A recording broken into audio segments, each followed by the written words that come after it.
أهلا بيكم يا أصدقائي وحلقة جديدة من المسلسل الرائع المؤسس عثمان.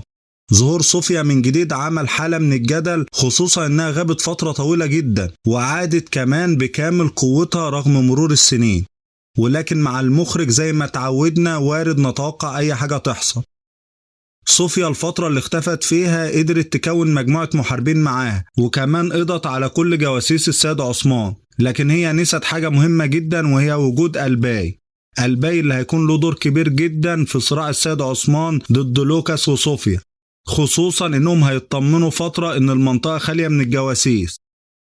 شفنا أصدقائي دور ألباي الكبير في تسلل عثمان وجنوده للقضاء على أرقديوس، وكمان معرفة حركة لوكاس خصوصا بعد مقتل بايسون غور.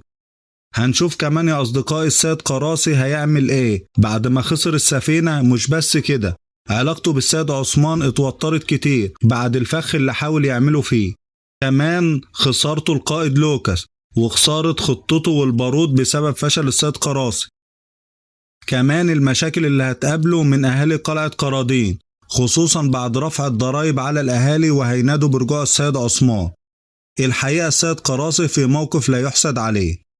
من ناحية تانية يا أصدقائي، علاقة هوليفيرا بغونجا متوترة جدا، خصوصا بعد تدخل السيدة بيجوم وهزال ومحاولة تصعيد التوتر ده والإيقاع به، لكن بالا اتدخلت في الوقت المناسب وحاولت تصلح الأمور بينهم.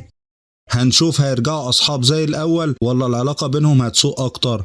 كل ده هنعرفه الحلقة الجاية إن شاء الله، تابعون.